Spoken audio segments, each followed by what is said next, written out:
And welcome to Flowing with the Universe. Do you feel depressed, anxious, disconnected?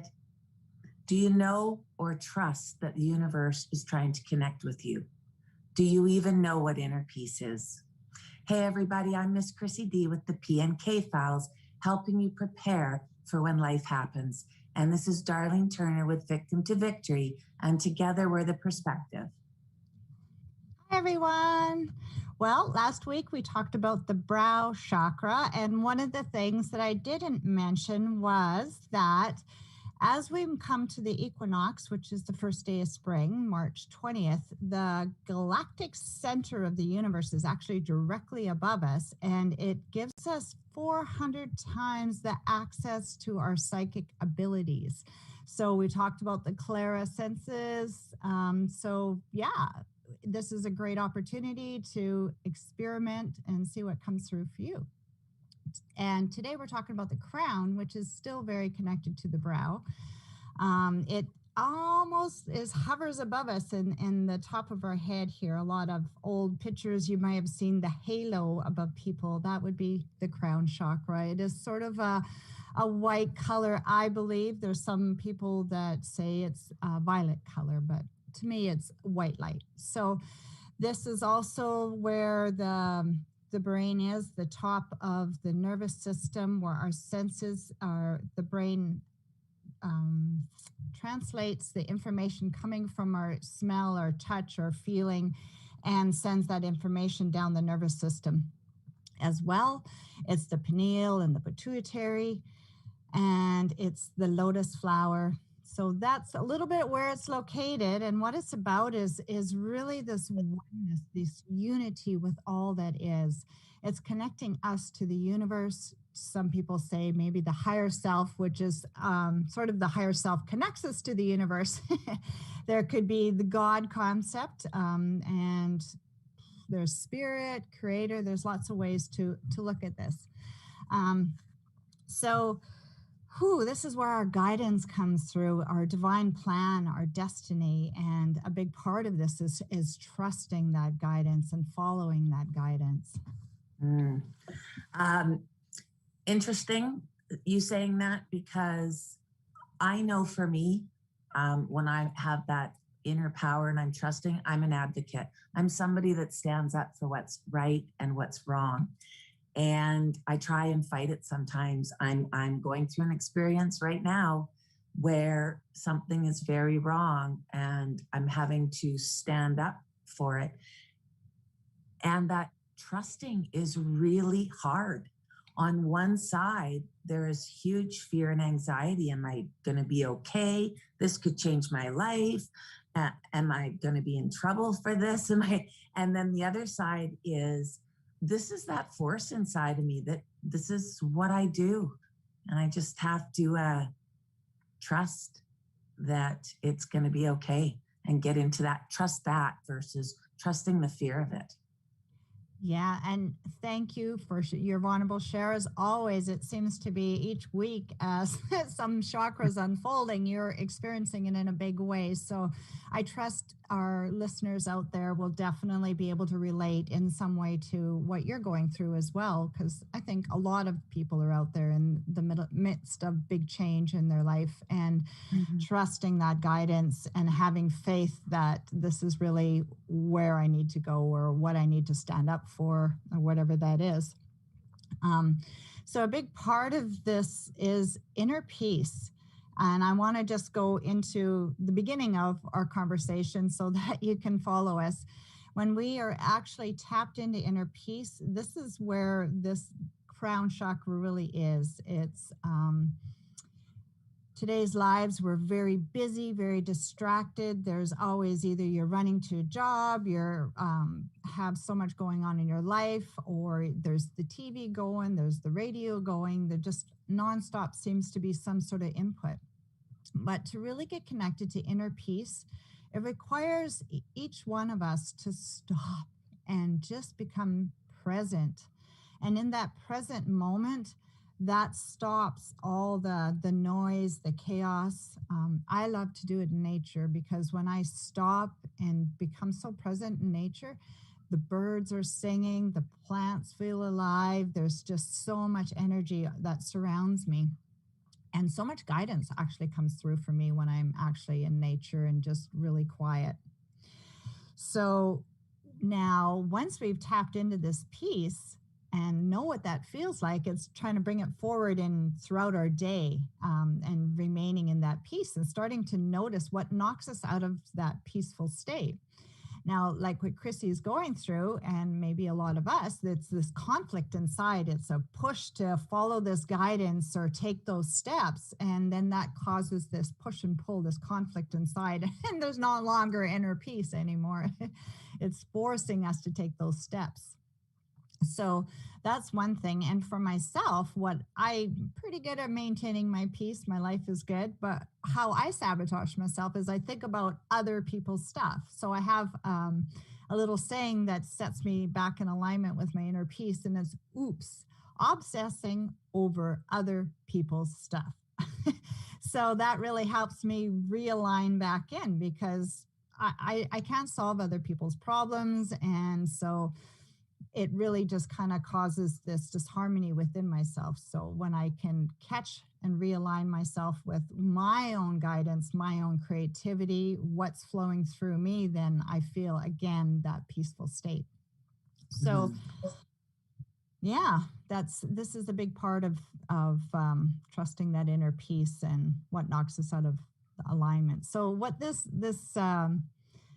inner peace, it's about being able to reflect that out into our environment and be the change sort of that we wish to see, aligning ourselves with that guidance of what that is.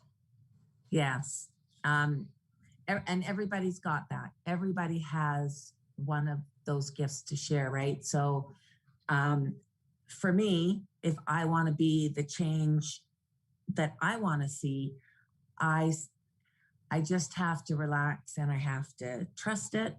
I have to realize that there is this power inside of me and just trust it, like I was saying before. I find I have to maybe reframe when I have the anxiety. I was talking about on one side, I'm afraid, and the other side, it's this huge force. So, like we talked about before with the angel and the ego and the right and wrong, I have to reframe. And I look back to other times where I've jumped in and helped be change in some big things. Look past the fear and go, you know what? It worked out. It was uncomfortable. I was scared, but the force is bigger than that, and it worked out. So it's going to work out. Just trust. It's like that. If you think you can, you can. Yeah. That's great. And maybe not everybody's guidance or we're all here for a unique purpose. Let's just say that. And it's all part of co-creating this wholeness, this unity that we all like, where this crown chakra resides is unity with everything. So we all have a unique purpose.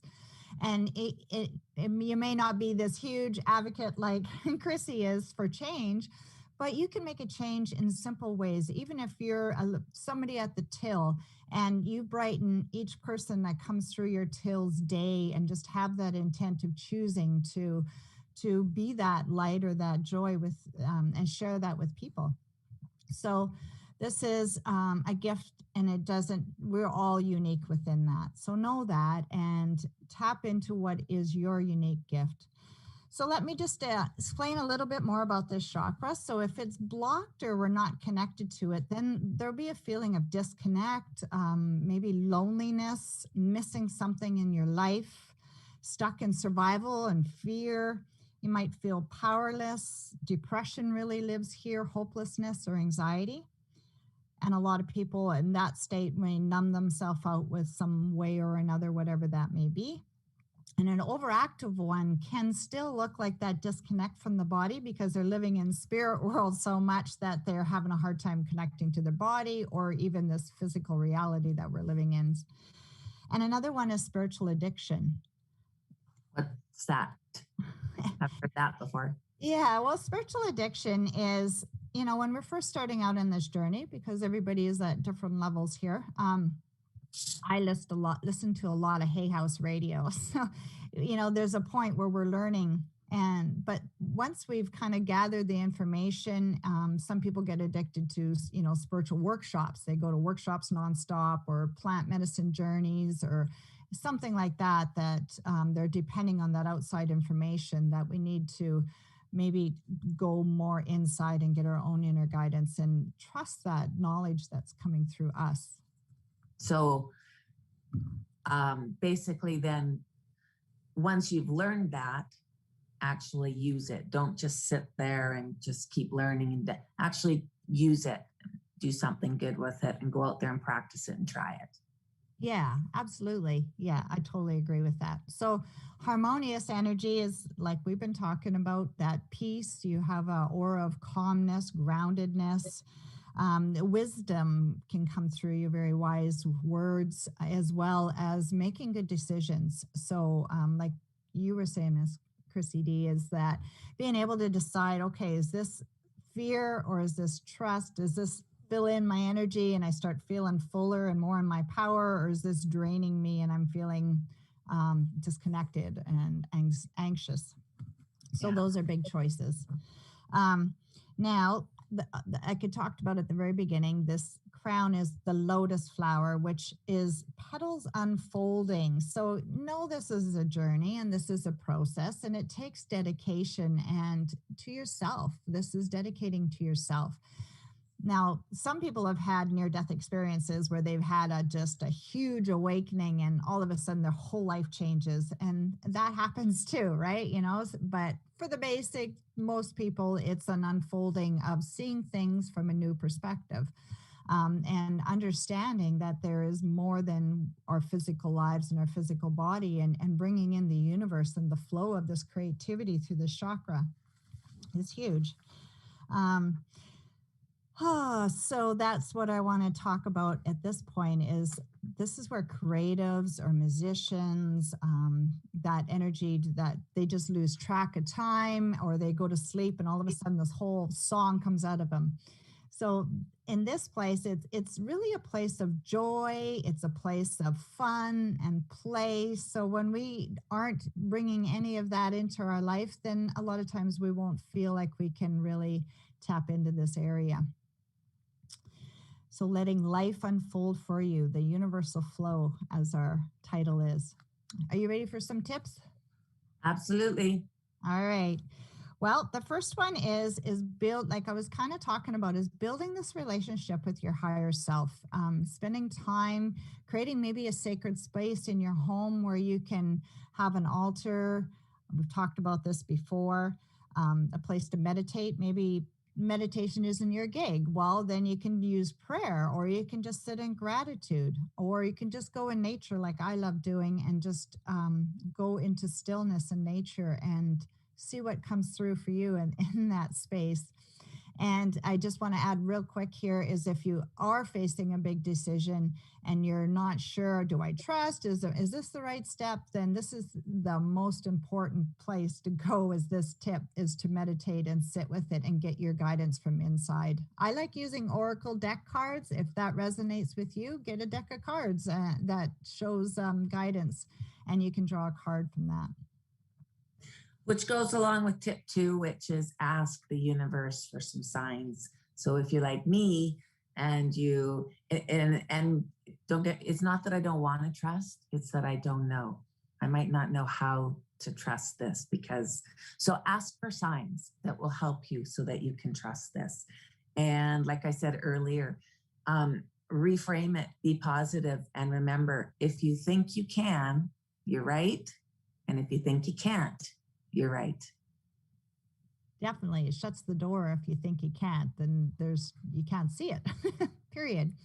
All right. So tip 3 is create a pie. So I want you to do a circle on a page and break it into sections. So you have this much time you work, this much time you sleep at night, this much time you donate to your physical body through exercise or walking or whatever. But I want you to make sure that there's a balance. You have a section for playing or just tapping into creativity, whether that's journaling or drawing or coloring or playing soccer, playing with your dog, whatever that is. And then so that you created your pie into the sections.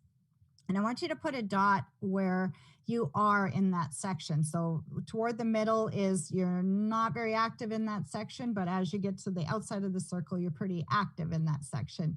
And then see where you're at. It'll give you some sort of visual to have a deeper understanding of balance in your life and how to create it. And then in a couple of weeks, recheck it back and see where you're at. Great tip. And I really encourage people to actually take the pen to paper and actually do the pie. I know for myself, sometimes I won't. I'll just think about it in my head and go, oh, yeah, I know I need to do more of this and more taking care of myself. But when I actually put it on a piece of paper where I can look at it, it helps me make the steps because it's right there in my face. So I have to now make the time to do things. And schedule time, like, so some of that time when you're usually, watching TV for hours, schedule a half an hour even, or an hour in there to do some art, or do something that's gonna create that play feeling, because that's where you're going to connect with the universe and this divine crown chakra. Thank you. And thanks everybody for joining us. Come and join us every Sunday at 10 o'clock for the new perspective on trauma, abuse, chronic pain, and the steps to a healthy and thriving life. We will see you next week.